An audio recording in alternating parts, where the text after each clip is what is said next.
Praise Lord परमेश्वर मान धन्यवाद हो परमेश्वर केत अनुग्रह कले आज आपण निकट आ गोटे शिक्षा नहीं आसवाई सुजोग देते से धन्यवाद देवा सहित मु समस्त मोर प्रेज लॉर्ड जन प्रेज लॉर्ड आज शिक्षा हूँ जे प्रसंग हूँ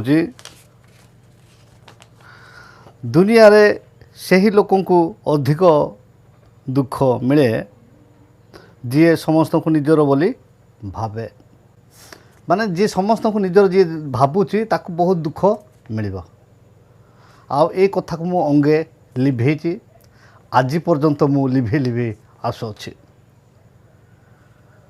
से आपण मानक सचेतन करिया चाहे जे जन माने जड़े जड़े एमती माने मूषा भेषर आसती आउ जिते बड़े चेर पशिगला बोली बाघ हुंती माने मूषा भाया हेक आसती मूषा जमी गातर रुहे सेमती आप चिन्ह पारे ना व्यक्ति को कि जिते बड़े तार आर्थिक संबल हुए जिते पैसा पत्र ता हाथ तक आसे जिते से अर्थ उपार्जन करे से अर्थ उपार्जन करने रास्ता मध्य आपण देखदेवे सब करदे जिते से स्टाण्ड हुए तापर से कौन हुए तार रूप देखा काम करें यही प्रकार भाव में मु बहुत दिन मो जीवन काल में 1991 मसीहा ठारू रोहणी रे जौन को द्वितीय पत्र 10 पद लिखा जाए कहीं जदि यही शिक्षा न घेनी तुम मानक निकट को आसे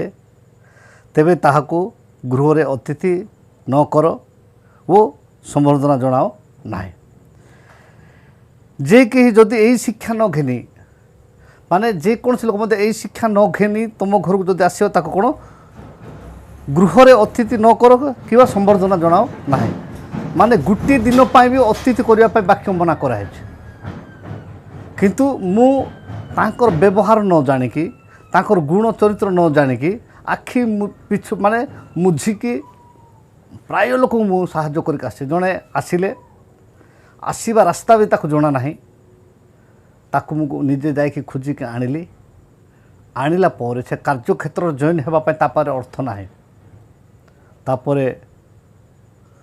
मु तांकू कार्यक्षेत्र रे जॉइन करदेली एवं से फीज बाबद जो पैसा नेउछन्ते से पैसा मते तांकू बांधिबार पैसा नाही ताकू बांधिदेली किंतु से जॉइन कले सब कले जेतेबेले पैसा प्रथम मासर तार सालारी आसिला सेतेबेले मु कहूची जे आउ पैसा देबे नाही नाही नाही मु ए मास आपन को देबी ने आर मास देबी माने ता पाखरे पैसा नाही बोली मु एटीएम रो पैसा मो पैसा आनी कि ताकू जॉइन कली किंतु से कौन कले जितेबाला तार प्रथम मासर सालारी आसला से कौन ना मुझे मास तुमको देवी ना आर मास देवी ना आर मास जिते देवी बोली कहले तापर से जिते भाई मान थे जो कहले ना तू ये प्रथम मास तार पैसा पेमेंट करदे तापर से करदे एमती है नेक्स्ट आसिले कौन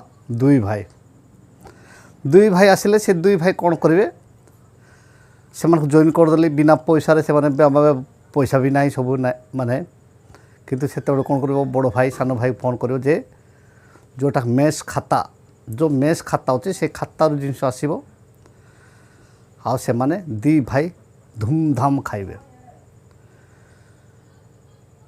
किंतु मेस जेते अच्छे से समस्ते से पैसा सुझे आमर हॉस्टेल जमती हॉस्टेल जोटा रोषे हुए समस्त जोटा सेटा समस्त खाइबा हो मेस मेस गोटे प्रकार हॉस्टेल सेठी गोटे 7 जन 8 जन 5 जन 10 जन जो मैंने अच्छा से मानक धरिकी गोटे से परिवार आ परिवार जोटा रोषे हुए से जिनस को खाइबा एवं तांको सहित संतुष्ट होकर रहिबा जदि आपण को आपणकर मेसीन टाणिला ना कि इंजिन टाणिला ना ताहले आपण निज व्यक्तिगत पैसा रे आपण खाई पारिबे किंतु सामूहिक जो खाता कराई जो दुकान रो रेशन खाता सेठू खाई पारिबे ना किंतु सेटा से माने जानती ना से माने से रेशन खाता रे आनिबे समस्तकर पैसा अधिकार समान अच्छी से माने निज व्यक्तिगत भाव में खाइबा आरंभ करते यही प्रकार ये परिप्रेक्षी एमती ही गला पर लास्ट को मु भाविली ए माने ठीक नुहंती दुई भाई ଏମାନଙ୍କର ମେସ୍ ଅଲଗା କରିଦେବା ଏବଂ ସାମୂହିକ ମେସ୍ ଆମେ ଅଲଗା କରିବା ବୋଲିକି ମୁଁ ସାମୂହିକ ମେସ୍ ଅଲଗା କଲି ଏବଂ ସେମାନେ ଦୁଇ ଭାଇକୁ ତୁମେ ଦୁଇ ଭାଇ ଅଲଗା ମେସ୍ କରିକି ରୁହ। ଗୋଟିଏ ମାନେ ଘରରେ ସେମିତି କରାହେଲା। ତାପରେ କ'ଣ କଲେ, ଆଉ ଯେଉଁ ବାକ୍ୟ 2 ଜଣ ଆସିଲେ ସେମାନେ କ'ଣ କଲେ ଯେ ଖ୍ରୀଷ୍ଟିଆନ ନୁହନ୍ତି, ସେମାନେ ଆସିଲା ଲୋକ କ'ଣ କରୁଛନ୍ତି, ଧୁମ୍ ଗୋଟେ ମାସ ଖାଇଲେ ଏବଂ ଗୋଟେ ମାସର ଘର ଭଡ଼ା ସବୁ ଏମିତି 4,388 ଟଙ୍କା ନ ଦେଇକି ଗଲେ। ତାପରେ ଏମିତି ହେଇ ଆସିଲା ପରେ ଭାବୁଛି ଆଉ ମୁଁ ଏବେଟା ଆଉ କୌଣସି ଲୋକକୁ ମୁଁ ଅଚିହ୍ନା ଜଣା ଲୋକମାନଙ୍କୁ ରଖିବି ନାହିଁ। କିନ୍ତୁ ଜଣେ ଭଦ୍ର ବ୍ୟକ୍ତି ଫୋନ୍ କଲେ ଏବଂ କହିଲେ ଯେ ଆଜ୍ଞା ବହୁତ ଭଲ ଲୋକଟା ରଖ। ମୁଁ କହିଲି ଯେ କ'ଣ କାରଣ କ'ଣ? ନାଇଁ ତାଙ୍କ ଘରେ ଟିକେ ତାକୁ ତା ମା ବାପା ଟିକେ ସହନ୍ତି ନାହିଁ, ସେଥିପାଇଁ ସେ ପାପ ଭଳିଆ ବଞ୍ଚୁଛି, ତା'ର କିଏ ଆଶ୍ରୟ ନାହାନ୍ତି, ଦୁଃଖ ଲାଗୁଛି ତାକୁ ଦେଖିଲେ ଏବଂ ପାଠ ପଢ଼ିଛି ପିଲାଟା, ତାକୁ ତୁମେ ଜଏନ୍ କରିଦିଅ। ମୁଁ କହିଲି ଠିକ୍ ଅଛି। ତାକୁ ଗୋଟେ ଆଣିଲା ପରେ ତାକୁ ମୁଁ ଜଏନ୍ କରିଦେଲି। ତାକୁ ମୁଁ ଜାଣିନାହିଁ କି ଧର୍ମର ଲୋକ କି ଜାତିର ଲୋକ, କିଛି ମୁଁ ପଚାରି ନାହିଁ।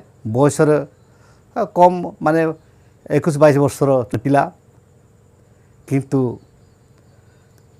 ଦୀର୍ଘ 5 ମାସ ରହିଲା ପରେ ସେ ଆଉ ତା ପାଖରେ ଯେତେ ଅର୍ଥ ହେଲା ସେ ଆଉ କାହାର କଥା ଶୁଣିବା ମୁଣ୍ଡରେ ନାହାନ୍ତି। ଏମିତି ମାନେ କୁମ୍ଭକର୍ଣ୍ଣ ଶୋଇଲେ 6 ମାସ ଶୋଉଥିଲେ ଏବଂ 6 ମାସ କାମ କରୁଥିଲେ, କିନ୍ତୁ ଇଏ କ'ଣ କରିବେ, କୁମ୍ଭକର୍ଣ୍ଣ ନୁହେଁ, ସେ ମାନେ ଶୋଇଥିବ ଆରାମସେ ଶୋଇଥିବ 8 ଘଣ୍ଟା ଡ୍ୟୁଟି କରିକି ଆସିକି, ତାପରେ ଯେତେବେଳେ ଭାତ ଡାଲି ଭଜା ହେଲା ଦେଖିଦେବ, ସବୁ ଚୁଲି ବନ୍ଦ ହେଲା, ଫଟକିନା ଉଠିବ। ତାପରେ ଯେଉଁଟାକି ମେସ୍ର ଅଣ୍ଡା, ମେସ୍ ପାଇଁ ଯେଉଁଟା ଅଣ୍ଡା ଅଣା ହେଇଥିବ ସେଇଟା କ'ଣ କରିବ, ଅଣ୍ଡା ପୋଚ୍ କରିବ।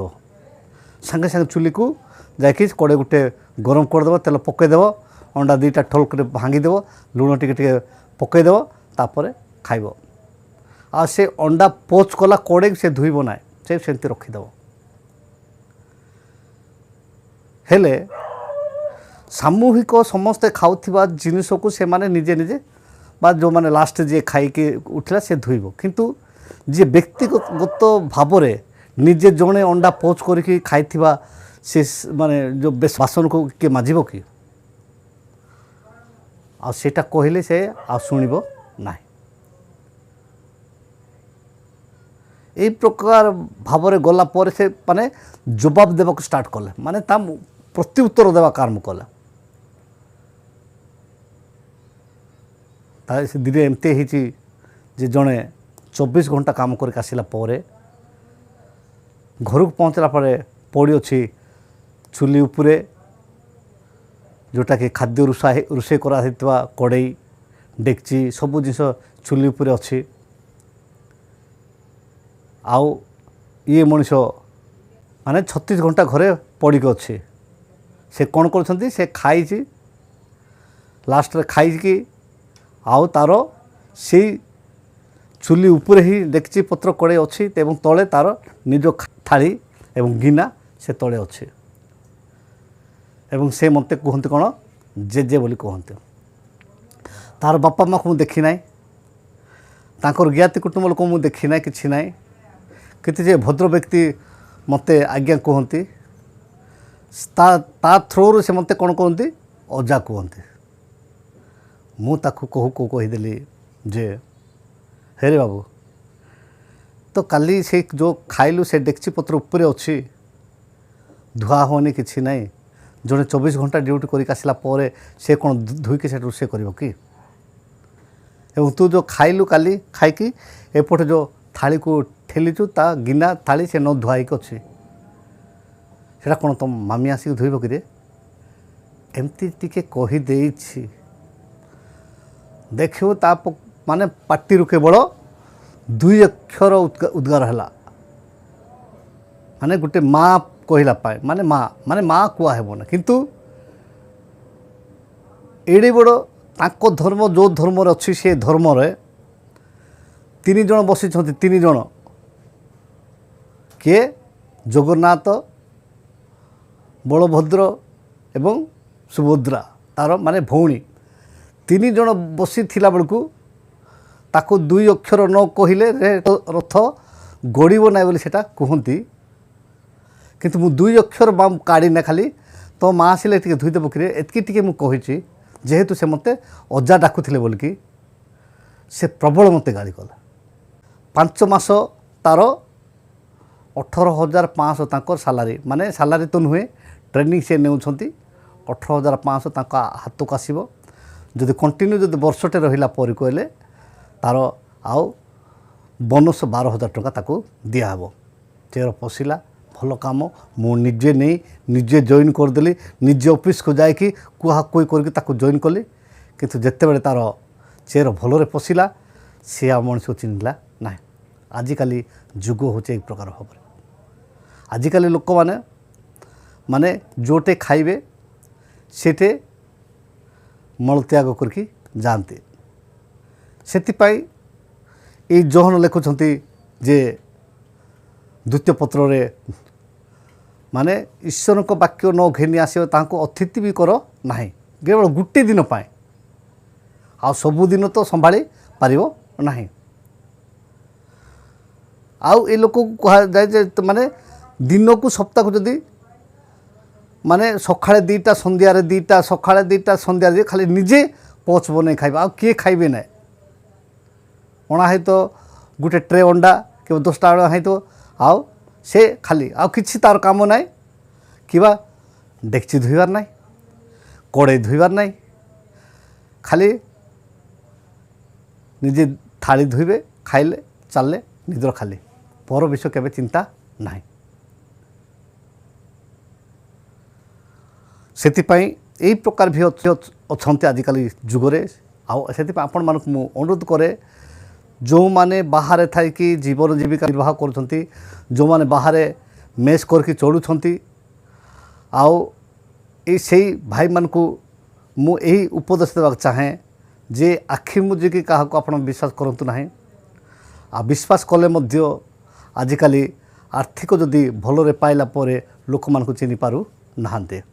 ସେଥିପାଇଁ ଆଉ ଏଇ ବିଷୟ ମୁଁ ଅଙ୍ଗେ ଲିଭେଇଛି ଆଜି ଯେତେ ବର୍ଷ ବି ମୁଁ ବାହାରେ ରହଣି କାଳରେ। ସେଥିପାଇଁ ଏଠି ନିଜ ଧର୍ମୀୟ ହୁଅନ୍ତୁ କିମ୍ବା ପର ଧର୍ମ ଲୋକ ହୁଅନ୍ତୁ ଯିଏ ବି ହଉ ସେମାନେ ଆଜି ପର୍ଯ୍ୟନ୍ତ ମଣିଷକୁ ମଣିଷ ଭଳିଆ ବ୍ୟବହାର ଜାଣୁନାହାନ୍ତି ବା ଜାଣିନାହାନ୍ତି ଏବଂ ସେ ଜାଣିବା ମୁଡ଼ରେ ନାହାନ୍ତି। ସେଥିପାଇଁ ଆଉ ନିଜେ ଆପଣ ନିଜ ପାଇଁ ପଥ ପ୍ରସ୍ତୁତ କରନ୍ତୁ ଏବଂ ସେହି ପଥରେ ଆପଣ ଚାଲନ୍ତୁ। ଠିକ୍ ସମୟରେ ପରମେଶ୍ୱର ଆପଣଙ୍କୁ ଆଶୀର୍ବାଦ କରିବେ। ଆଜିର ଏହି ଅଳ୍ପ ଶିକ୍ଷା ଉପରେ ପରମେଶ୍ୱର ଆମ ପ୍ରତ୍ୟେକଙ୍କୁ ଆଶୀର୍ବାଦ କରନ୍ତୁ। ରହିଲି ନମସ୍କାର। ପ୍ରେଜ୍ ଦ ଲର୍ଡ।